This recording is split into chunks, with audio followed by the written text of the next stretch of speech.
Robby, what's on your radar?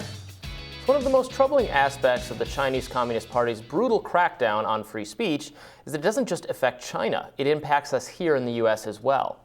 That's because many American organizations and persons, businesses, athletes, etc., well, they choose to engage in self-censorship in order to satisfy the Chinese government and gain access to the Chinese markets. LeBron James is happy to weigh in on every public issue, including denying that Kyle Rittenhouse was crying on the stand. Except the one, except China, you won't hear a word of criticism of the Communist Party's tyranny from him because he can't put the NBA at risk. Activision Blizzard, the online gaming company, made a similar calculus 2 years ago when a professional Hearthstone player uttered a pro-Hong Kong slogan while being interviewed on a live stream. Blizzard suspended him and took away his prize money. He was 21 years old at the time. It was shameful behavior that earns tons of well-deserved criticism, including internally at the company. In the 1990s, many Americans naively hoped that increased trade and involvement with China would loosen the government's grasp. Instead, the authoritarian's grasp is no less strong. Its long arms are reaching across the Pacific Ocean to our own shores. Which brings me to George Washington University.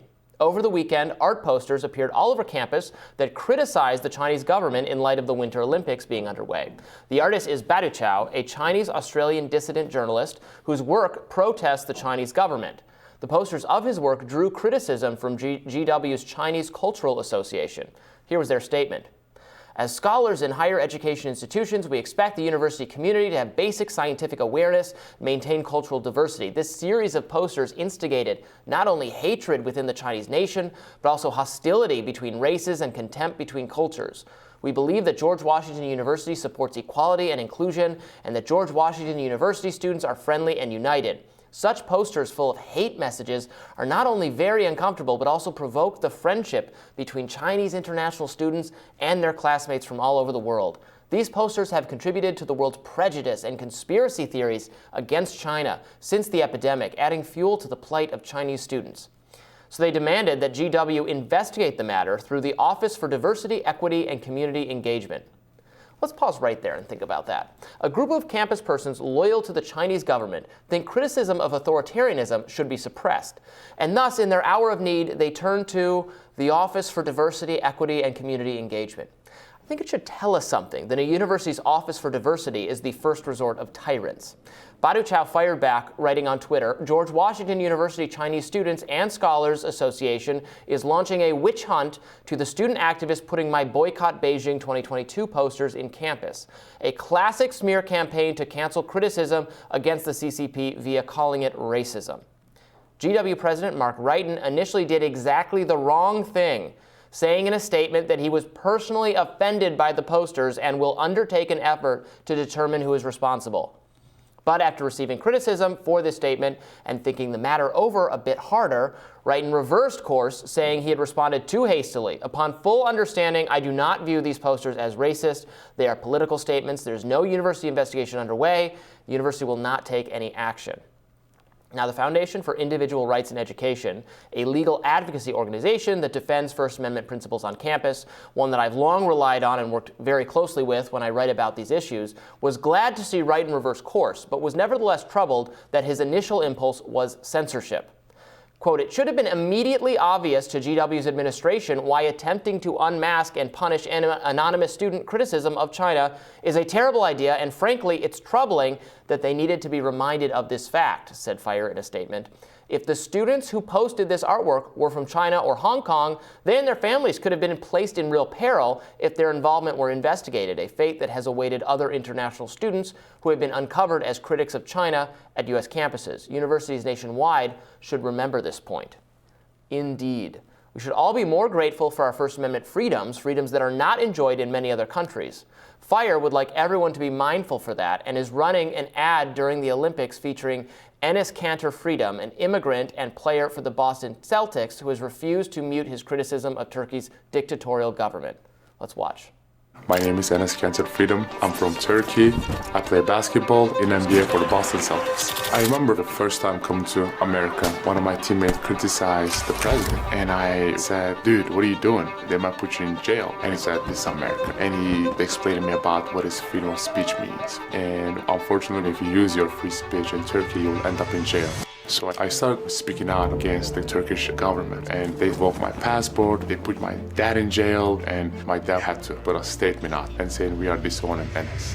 So, people should feel very lucky and blessed to be in a country like America where there's human rights. And obviously America having her own problems, but change can only happen in America with freedom of speech. And without freedom, you cannot do anything. It is so important to have organizations like FIRE because they are protecting our First Amendment and freedom of speech.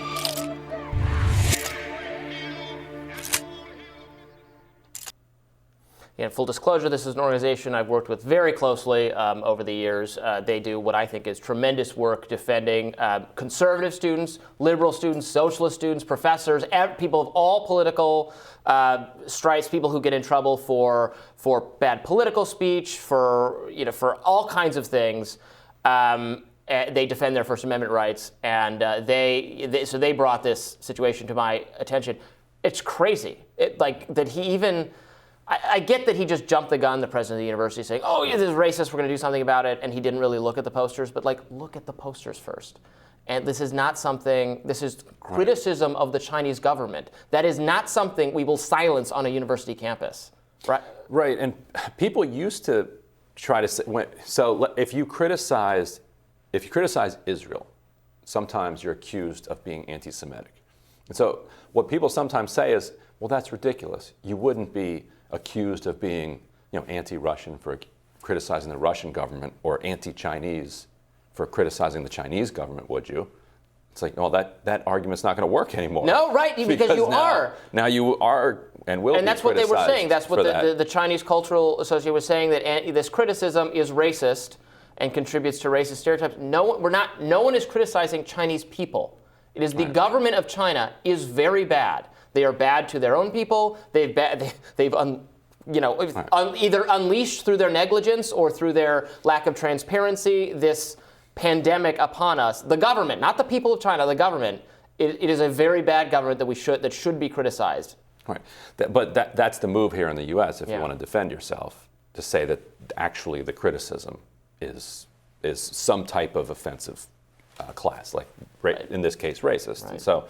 Right, so that they get how you operate in our battlefield. So I guess give credit there where it's due.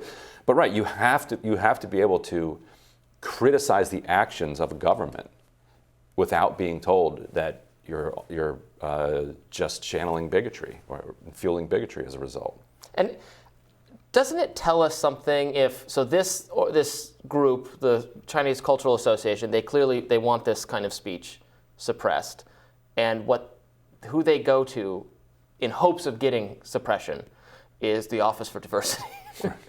Don't think that speaks very highly of offices for diversity on campus in general. If you're the agency, the people who want political speech suppressed are going to go to, because maybe you do launch an investigation. Maybe you call a couple students and say, hey, can you take down these posters? We don't, just don't do this. They know those offices are kind of shoot first, ask questions later. Yes, yeah.